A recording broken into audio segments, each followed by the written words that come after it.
retrouver avec un petit DIY pas piqué des hannetons. Si comme moi vous aimez vous promener en forêt, sur la plage, etc. et que vous trouvez de belles branches de bois flottées sans jamais trop savoir quoi en faire, ce tuto est pour vous.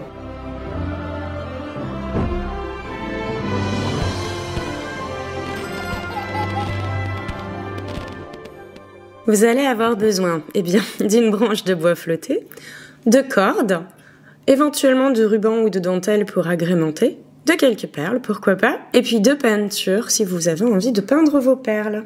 Donc ce que je fais en premier lieu, c'est que je regarde à peu près comment retombe naturellement la branche, parce que bon, forcément une branche c'est jamais parfaitement droit, parfaitement calibré, pour garder l'équilibre naturel de la branche. Ensuite il va y avoir deux façons de faire, soit vous percez un trou là où vous venez de repérer le point d'équilibre, et ensuite vous allez faire passer votre corde dedans, faire un petit nœud, éventuellement mettre des pompons, ce genre de choses. Là aujourd'hui j'ai un petit peu la flemme de sortir ma perceuse, donc je vais juste enrouler ma corde sur 3-4 tours à chacune des extrémités, et ensuite faire 3 voire 4 nœuds bien serrés pour être sûr que ça tient bien debout.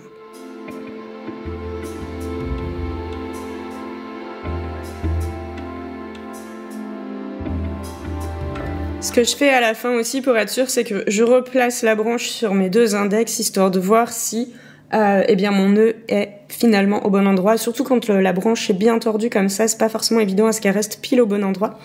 Et du coup, éventuellement, je tire un petit peu sur le nœud pour le décaler s'il y a besoin. Une fois que c'est terminé, vous allez pouvoir couper le petit bout de corde qui dépasse. Et je vais me couper une longueur de corde suffisante pour pouvoir accrocher ma corde au mur. Pour vous donner une idée, je laisse grosso modo 2/3 de la longueur totale de ma branche parce que c'est l'esthétique qui me plaît à moi. Ensuite, c'est l'heure d'agrémenter. Vous pouvez donc rajouter des perles, des pompons, ce que vous voulez. Moi, ce que je vais faire pour que ça reste hyper naturel, c'est juste que je vais mettre 3 perles en bois.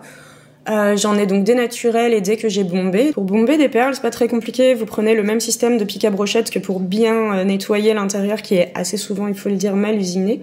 Vous piquez en fait votre perle dessus et hop, vous pouvez facilement bomber ou même peindre vos perles.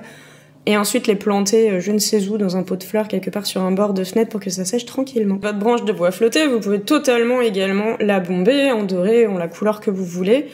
Vous pouvez également la peindre avec un jus, c'est-à-dire que vous prenez un peu de peinture avec pas mal d'eau pour garder la transparence, pour avoir les rainures du bois en transparence. Vous pouvez également coller des morceaux de feuilles d'or, enfin vous pouvez faire ce que vous voulez.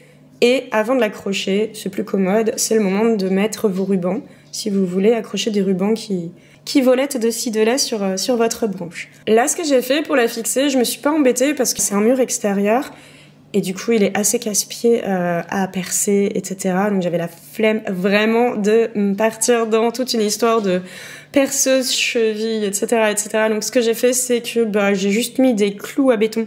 Ils sont noirs et ils sont pour le coup hyper solides, transpercent n'importe quel mur, même les plus solides. Et franchement, ça tient debout, c'est vraiment hyper pratique. J'avoue, j'utilise pratiquement plus de chevilles depuis que j'ai découvert ça.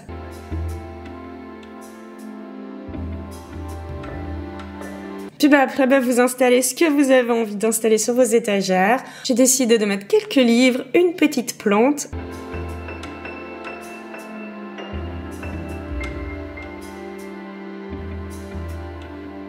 Comme vous pouvez le voir chez Zoé, on a décidé d'installer des doudous et puis on a choisi aussi une toute petite branche, planter quelques petits clous pour mettre tous ces petits doudous porte-clés aussi. Donc vous pouvez vraiment installer à peu près n'importe quoi. Faut juste veiller en fait à ce que ce qu'il y a d'un bout à l'autre de la balançoire fasse à peu près la même épaisseur, parce que si vous avez, je sais pas, des livres type BD à droite et des livres de poche à gauche, forcément ça va être complètement en biais et ça tiendra jamais debout. Donc ce que vous pouvez faire dans ces cas-là, c'est faire une petite étagère pour des BD et une petite étagère pour des livres de poche. Mais il faut vraiment veiller à ce que la profondeur des objets posés soit sensiblement la même. Voilà, ça y est, c'est terminé. Je vous souhaite de belles créations, j'espère que ça vous a inspiré. Moi en attendant, je vous fais plein de bisous, je vous dis à bientôt.